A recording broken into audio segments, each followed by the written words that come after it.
Welcome to ఇహా. నేను మిషనత.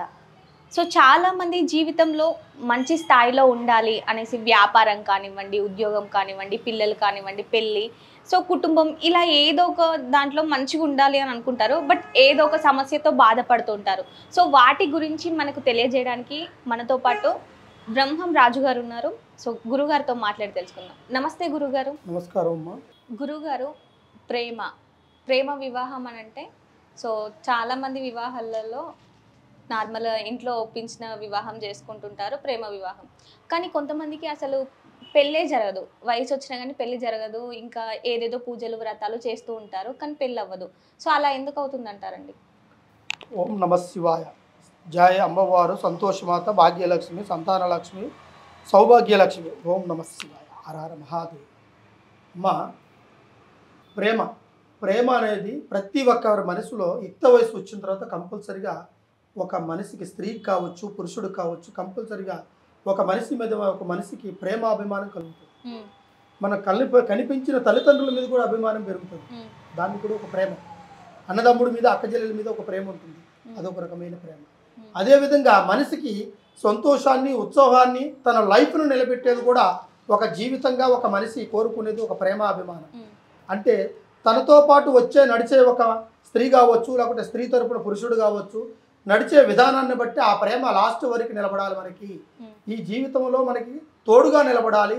మనకు తోడుగా ఉంటూ మన కష్టాలని, మనకు ఉన్న భవిష్యత్తుని, వాడు కుటుంబ సంకల్పాన్ని ముందుకు పెంచాలి అని అన్నప్పుడే ఒక ప్రేమ అనేది అనుకోకుండా ఒక మనిషిని చూసి ప్రేమ పుడుతుంది. అది ఆస్తిని చూస్తూ, లేకుంటే అందాన్ని చూసి, ఐశ్వర్యాన్ని చూసి కాదు. ఒక మనసుకు సంబంధించింది ప్రేమ. శరీరానికి సంబంధించింది అట్రాక్షన్ వేరే ఉంటుంది, మనసుకు సంబంధించింది ఒక రకమైనది ఉంటుంది. ఒక్కొక్కరు ఒక్కొక్క విధానంగా ఆలోచిస్తుంటారు. కొంతమంది అవకాశవాదులు, అవసరవాదులు. అవకాశానికి, వాళ్ళ అవసరాలు తీరేంత వరకు ఎదుటివాడిని ప్రేమించేసి, ప్రేమలో ముంచి, వాళ్ళకి లేనిపోయిన ఆలోచనలు కల్పించి, ప్రేమని, సంతోషానికి చూపించి, తర్వాత వాళ్ళ మనసులను గాయపరిచి దూరం చేస్తుంటారు. అది చాలా వరకు ఎదురు దెబ్బ తగులుతూ ఉంటుంది. అలాంటి వాళ్ళు ప్రాణాలు కోల్పోయారు, ప్రాణాపాయ స్థితికి తెచ్చుకున్నారు చాలామంది. అదేవిధంగా కుటుంబంలో పెద్దల మాటలను కూడా గౌరవించకుండా, వాళ్ళ మాటకి ఎదురు చెప్తూ, వాళ్ళ కాదన్న మాటని, వాళ్ళు చెప్పిన సంబంధాన్ని చూసుకోకుండా తప్పుడు దారిలో పోయి వాళ్ళు తప్పుడు నిర్ణయాలు తీసుకొని వాళ్ళు లైఫ్లో వాడి కెరియర్ని నాశనం చేసుకుంటున్నాడు యువత.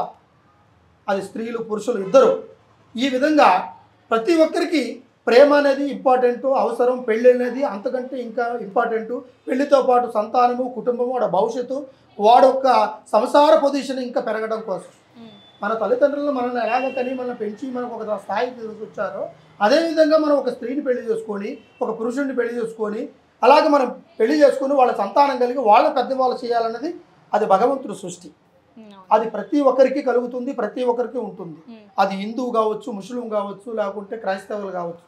ప్రతి ఒక్క మతంలో ప్రేమ అనేది ఉంటుంది. కానీ ఆ ప్రేమ విలువ తెలిసిన వాడికి ఖచ్చితంగా దాని విధానం అనేది, విధి విధానాలు తెలుస్తాయి. విలువ తెలియని వాడికి, అవసరానికి వాడుకునేవాడు కొంత ఉంటాడు. కానీ దాన్ని గమనించుకోవాలి ప్రతి ఒక్క యువత. మరి అది ఎలా గమనించాలంటారు? అది ఎలాగంటే, ఇప్పుడు ప్రేమ అనేది మాటల్లోనే ఉంటుంది అమృతం. నువ్వు రా అనేదానికి, రండి అనేదానికి చాలా తేడా ఉంటుంది. ఇందులో ప్రేమగా పిలిచే మాటని ఏమండి బాగున్నారా, తిన్నారా అని పేరు పెట్టి పిలిచేదానికి కాను, ఏరే విధంగా మాట్లాడేదానికి చాలా విధానంగా ఉంటుంది. అదేవిధంగా ప్రేమ కూడా మనిషిని సూది గుచ్చినట్టుగా ఉంటుంది. అది ఎంత దెబ్బ తగిలినా కూడా ప్రేమించుకున్న వాడికి ఆ విధమైన ఆలోచనలో ఉంటాడు. అంటే అప్పుడు కన్న పెంచిన తల్లిదండ్రుల కంటే, మనకు చూపించిన భవిష్యత్తులో ఒక ఉపాధ్యాయుడి కంటే, వీళ్ళందరికంటే ఎక్కువ ఏంది, అది చూపించిన ప్రేమ సూదితో గుచ్చినా కూడా అది నొప్పి లేవలేదు అంటే, వాడు అంత మెంటల్గా దాని పేరు ప్రిపేర్ అయిపోయి ఉన్నాడు. అంటే తను కావాలి, తనతోనే జీవితాన్ని పంచుకోవాలి అనే ఒక ఆలోచన. కానీ రేపు భవిష్యత్తును మాత్రం, రేపు రాబోయే దెబ్బను మాత్రం వాడు గమనించాడు. అది గమనించకపోగా వాడు కావాలని కూడా మన ఇంట్లో వాళ్ళని ఎదిరించేసి, అరే మన ఇంట్లో ఉన్న వస్తువులు కావచ్చు, వాహనాలు కావచ్చు, ఏదైనా సరే తాకట్టు పెట్టుకొని కూడా తీసుకెళ్ళి ప్రేమకి పంచిన వాడు ఉన్నాడు. అలాగ నష్టపోయిన వాళ్ళు చాలా మంది. అదేవిధంగా పురుషులు కూడా స్త్రీలను చాలా వరకు మోసం చేస్తూ, వాళ్ళ అవసరాలను, వాళ్ళ అవకాశాలు తీరుకున్న తర్వాత నీకు నాకు మాటలు లేవంటూ మధ్యలోనే తగ్గొట్టేస్తారు. పక్కన తల్లిదండ్రులు కూడా ఉన్నా కూడా వాళ్ళ మాటలు లెక్క చేయరు. ఈ విధంగా ప్రేమని ఒక ఆయుధం మాదిరిగా ఉపయోగించుకొని చాలామంది దుర్మార్గులు దాని ప్రేమ విలువ తెలియకోకుండా వాళ్ళ మీద పడిపోయి ఆ కుటుంబం మీద పడిపోయి వాళ్ళ సంసారాలని వాళ్ళ తల్లిదండ్రులు సాగుగంతకు వచ్చేదాకా వాళ్ళు చచ్చిపోయే స్థితికి వచ్చేదాకా ఇలాంటి తప్పుడు నిర్ణయాలు తీసుకుంటున్నారు. అలాగే ఎప్పటికైనా ఎవరు తప్పుడు నిర్ణయాలు తీసుకోవద్దు. ఒక మనిషిని మనం అవతల మనిషిని ఇటు ఒక పెళ్లి చేయాలనుకున్నప్పుడు ఇటు 7 తరాలు అటు 7 తరాలు చూసి పెళ్లి చేయాలంటారు. 7 తరాలంటే 7 నరగలు కావు, 7 సంవత్సరాలు కాదు. మనిషి ప్రవర్తన, వాడు ఏ విధమైన మాటలో ఉన్నాడు, వాడు మాట తీరు ఎలాంటిది, వాడు చేస్తున్న ప్రతి ఒక్క విషయంలో మనకి ఉపయోగపడే అవకాశాలు ఉన్నాయా లేవా, రేపు వాడు భవిష్యత్తుని గమ్యాన్ని పెట్టుకొని చేర్చుకుని ఆ దారిలో పోతున్నాడా లేదా తప్పుడు దారిలో పోతున్నాడా, తర్వాత అదేవిధంగా వాడు కెరియర్లో ముఖ్యంగా వాడు భవిష్యత్తు అనేది ఉండాలి. ఒక స్త్రీ ఒక పురుషుడికి ఇచ్చి పెళ్లి చేయాలంటే ఆ స్త్రీ తల్లిదండ్రులు ఏం చేస్తారంటే వాడు ఏ పని చేస్తున్నాడు, ఆడు చేసే పనిలో అమ్మాయిని పోషించగలుగుతాడా, రేపు కష్టం వస్తే దానికి అండగా ఆధారంగా ఉండగలుగుతాడా అనేదే ఒక ప్రేమ సంకల్పం, ఒక పెళ్లి సంకల్పం. అది వాళ్ళు గ్రహించుకోవాలి. ఆ గ్రహించలేని వెడల ఏమవుతుందంటే ఈరోజు ఉద్యోగం ఉన్నోడు రేపు చెడిపోవచ్చు, రేపు చెడిపోయి బతికి చెడిపోయి ఉన్నోడు వాడు ఉద్యోగాన్ని ఏదో ఒకటి సంపాదించుకొని ముందుకు రావచ్చు. దీనికి చదువుకి ఉద్యోగానికి పెళ్ళికి సంబంధం లేదు.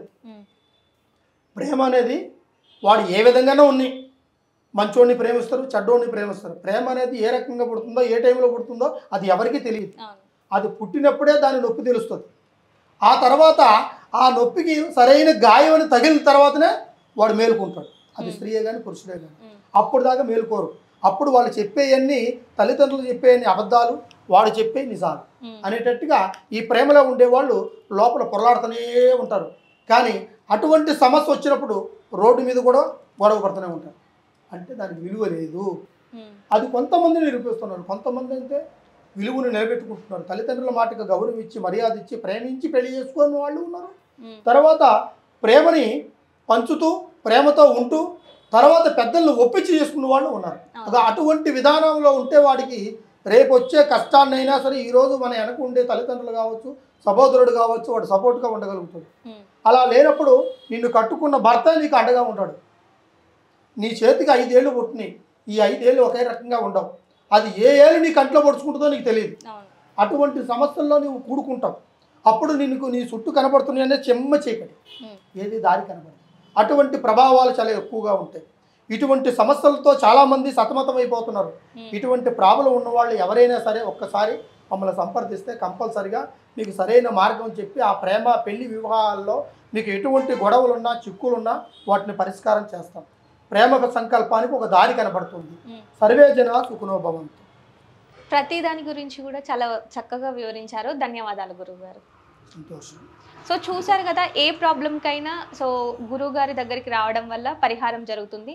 సో మీరు కూడా ఒకసారి గురువుగారి దగ్గరికి వచ్చి మీకు ఎలాంటి సమస్యలు ఉన్నాయో వాటి గురించి ఒకసారి చర్చించండి. శ్రీ కాళీమాత జ్యోతిష్యాలయం. మరిన్ని డీటెయిల్స్ కోసం స్క్రీన్ పైన కనిపిస్తున్న నెంబర్కి కాల్ చేయండి.